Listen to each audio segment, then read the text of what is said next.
स्वागत है आपका अपने YouTube channel study with Shiv Pratap Singh में। तो क्लास 6 की मैथ में देखेंगे अभ्यास 2A, जिसका पहला प्रश्न है सबसे छोटी पूर्ण संख्या बताइए। सबसे छोटी पूर्ण संख्या पूछी जा रही है, तो इससे पहले हमको मालूम होना चाहिए कि पूर्ण संख्याएं होती कौन कौन सी हैं। पूर्ण संख्याएं जो होती हैं वो होती हैं 0, 1, 2, 3, 4 डैश अनंत तक की होती हैं।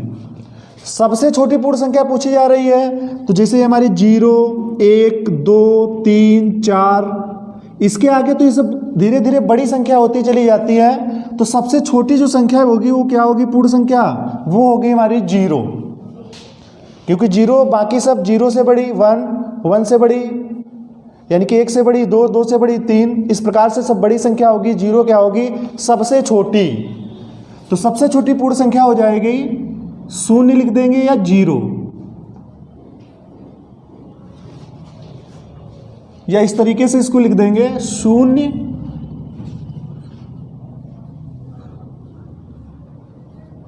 ब्रैकेट में हम लिख देंगे 0। दूसरा क्या है? संख्या रेखा पर निम्नांकित पूर्ण संख्याओं को प्रदर्शित कीजिए। संख्या रेखा पर 0, 1, 2, 3, 4, 5 इस संख्या रेखा पर प्रदर्शित करना है। तो सबसे पहले खींचेंगे एक रेखा। तो रेखा पर अगर हम संख्याओं को प्रदर्शित कर दें तो बन जाती है संख्या रेखा। तो कौन कौन से अंक प्रदर्शित करना है? पूर्ण संख्या प्रदर्शित करनी है 0, 1, 2, 3, 4, 5। तो सबसे पहले ये जो पॉइंट लेते हैं ना, ये बराबर दूरी पर लेते हैं। इस तरीके से ले लेंगे पॉइंट। तो सबसे पहले 0, फिर 1, फिर 2, फिर 3, फिर 4, फिर 5। केवल इतने ही हमको पूर्ण संख्या प्रदर्शित करना था। तो 0, 1, 2, 3, 4, 5 हमेशा पूर्ण जब संख्या रेखा बनाते हैं तो इसी तरीके से बनाते हैं। इधर धन पूर्णांक होते हैं, पीछे होते हैं ऋण पूर्णांक, लेकिन ऋण पूर्णांक को आपको नहीं दिखाना है। केवल संख्या रेखा पर जो हमारे अंक दिए गए, ये पूर्ण संख्याएं दी गई, पूर्ण संख्या 0, 1, 2, 3, 4, 5, बस यही वाले दिखाना है। तो इसके क्वेश्चन नंबर 2 का हल केवल इतना ही होगा। संख्या रेखा बनाने के बाद में अंकों को हम दर्शा देंगे। अगला प्रश्न देखेंगे तीसरा। 3 क्रमागत पूर्ण संख्याओं में पहली और तीसरी का योगफल 28 है। संख्याएं ज्ञात कीजिए कि वो हमारी संख्याएं कौन कौन सी हैं। तो यहां पर 3 क्रमागत पूर्ण संख्याओं में 3 का मतलब 3, क्रमागत का मतलब क्रम से आने वाली पूर्ण संख्याओं में पहली और तीसरी का योगफल 28 दिया गया है। तो यहां पर हम क्या करेंगे? सबसे पहले 3 क्रमागत पूर्ण संख्याएं मानेंगे।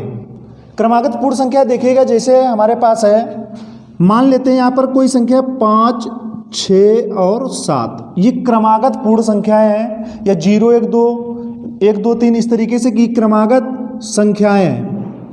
जब क्रमागत संख्याएं जैसे हमारी 5 है, तो 5 में हमको 6 कैसे प्राप्त होगा? 1 जोड़ने पर।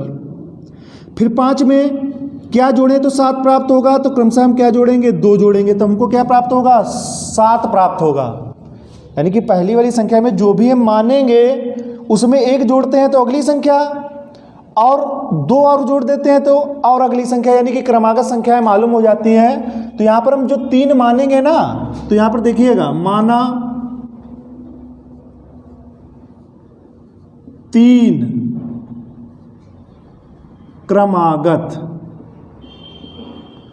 माना 3 क्रमागत पूर्ण संख्याएं,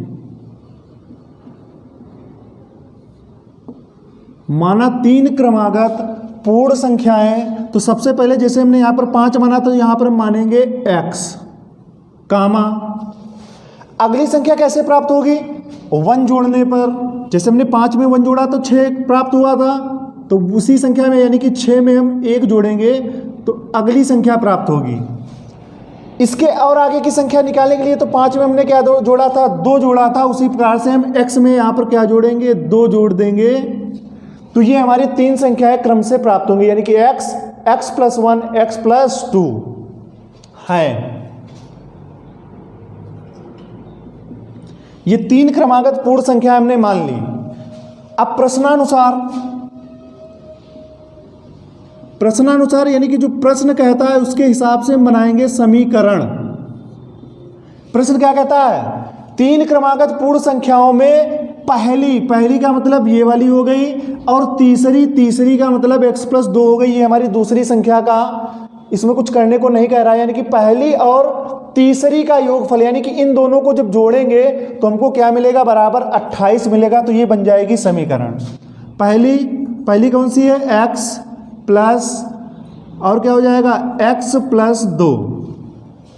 यानी कि यहां पर देखिएगा, पहली जो संख्या थी वो हमारी थी x, दूसरी यानी कि पहली और तीसरी का, तो पहली कौन सी थी? x, और तीसरी कौन सी है यहां पर मानी थी? ये हमारी पहली है, ये दूसरी है, तीसरी मानी थी हमने x+2। तो इन दोनों संख्याओं का कहता है पहली और तीसरी का योगफल। पहली संख्या ये, तीसरी ये, इसका हम क्या करेंगे? योगफल, यानी कि प्लस का निशान एक और लगेगा।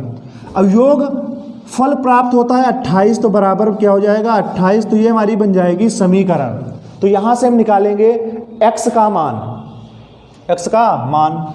तो सब सजाती पर जुड़ेगा, x पहले जुड़ जाएगा, क्योंकि अगर कोई अंक होता है इधर साइड में तो अंक जुड़ जाता है। यहाँ पर x जुड़ेगा, तो x में जब x जुड़ेगा तो 2x होगा। क्यों? क्योंकि यहाँ पर देखिएगा ये 1x। गुप्त जो अचर होता है वो 1 होता है। जब इसको हम जोड़ेंगे ना तो ये हमारा 1 1 2 और x का क्या हो जाता है? x।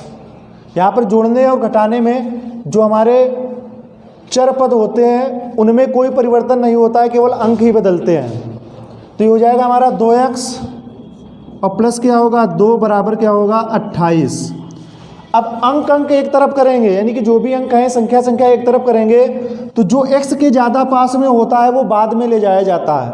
तो x के ये ज़्यादा पास में, ये थोड़ा दूर है, तो यहाँ पर प्लस की जो संख्या है ये वाली, ये चली जाएगी उधर, तो ये हो जाएगी माइनस की। तो इधर हमारा क्या बचेगा? 2x बराबर 28, प्लस का है तो ये माइनस का 2 हो जाएगा। कोई भी संख्या पक्षांतरण में, कोई संख्या अगर प्लस की होती है तो दूसरी तरफ माइनस की चली जाती है, और माइनस वाली प्लस की हो जाती है। तो ये विपरीत होता है। मल्टीप्लाई यानी कि गुणा वाला भाग का भाग में चला जाता है, भाग वाला गुणा में चला जाता है। तो यहाँ पर 2x बराबर 28 में से 2 जाएगा, बचेगा 26। 28 में से 2 गया 26। तो अब x बराबर ले जाएंगे, x जो है इसके साथ में वो गुणे के साथ में है, तो यहाँ पर भाग में चला जाएगा। तो 26 बटे का मतलब भाग ही होता है, तो बटे क्या हो जाएगा? 2 हो जाएगा। जब 2 हो जाएगा तो इसको हम काट देंगे, सरल कर देंगे। तो 2 एकम 2, 2 एकम 2, 2 तियां 6। काटने का तरीका ये होता है कि जिस संख्या से हम काटेंगे नीचे वाले को, उसी संख्या से काटेंगे ऊपर वाली संख्या को। अलग अलग से नहीं काटते, यानी कि 2 से कट रहा है तो 2 का पहाड़ा 2 में पढ़ेंगे तो 1 जाएगा एक बार, तो 2 एकम 2, 2 तियां 6। तो यहाँ पर 13/1, 1 नीचे लिखा नहीं जाता है, तो x का मान आ जाएगा 13। x का मान आया है, अभी संख्याएं नहीं आई हैं, तो यहाँ पर अब हम निकालेंगे संख्याएं। तो लिखेंगे अतः, संख्याएं ज्ञात करना है, तो यहाँ पर लिखेंगे अतः पहली संख्या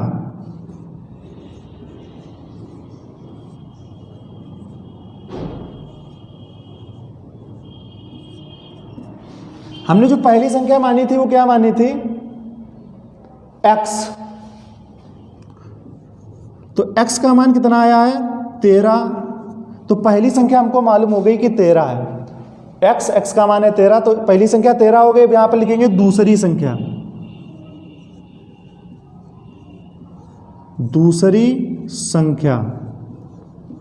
दूसरी जो संख्या मानी थी वो मानी थी x+1।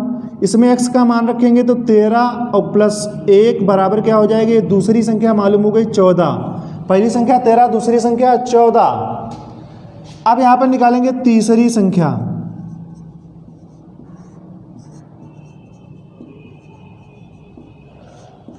तो तीसरी संख्या हमने मानी थी x+2। x का मान आया था 13 और प्लस क्या हो जाएगा? 2। तो 13 2 कितना हो जाएगा? 15। ये मालूम हो गई तीसरी संख्या, क्योंकि संख्याएं ज्ञात करना था तो ये पहली, दूसरी, तीसरी संख्या ज्ञात हो गई।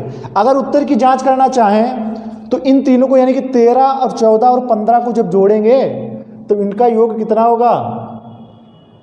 योग तो इनका कुछ ज़्यादा होगा, लेकिन जब पहली और तीसरी का योगफल करेंगे, क्योंकि हमके क्वेश्चन में कहता है पहली और तीसरी का योगफल 28 है, तो यहाँ पर पहली और तीसरी का जब योग करेंगे तो कितना होगा 28 योग है। 15, 13 और 15 जोड़ेंगे कितना हो जाएगा 28 हो जाएगा।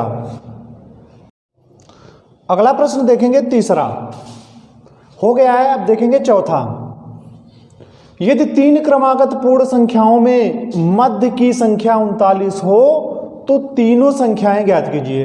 तीनों संख्याएं ज्ञात कीजिए। तो मध्य की संख्या दी गई है। मध्य की संख्या का मतलब है दूसरी संख्या दी गई है और 3 संख्याएं पूछी जा रही है, यानी कि इसके पहले की संख्या 39 के पहले की संख्या 39 के बाद की संख्या। तो ये तो बहुत ही आसान है।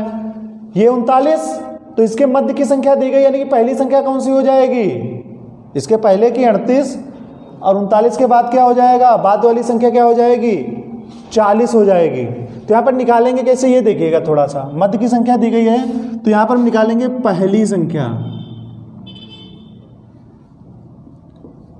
पहली संख्या बराबर कैसे निकालेंगे, जो मध्य की संख्या हमको दी गई है, यानी कि मध्य की संख्या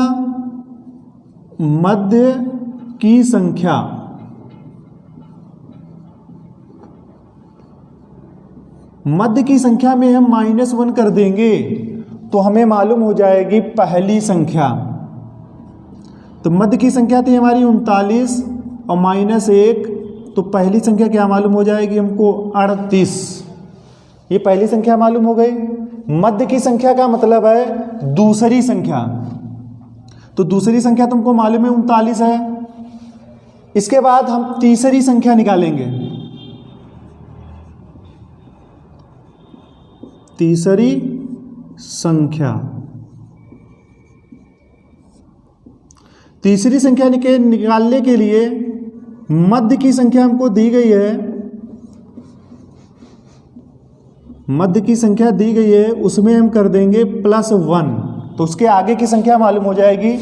मध्य की संख्या है हमारी 39 और +1 बराबर कितना हो जाएगा 40। पहली संख्या मालूम हो गई। दूसरी मध्य की संख्या ये हमारी दूसरी संख्या और ये हमको दी गई है तीसरी संख्या, तो लिख देंगे ये तीनों संख्याएं ज्ञात कीजिए। तो लिखेंगे अतः तीनों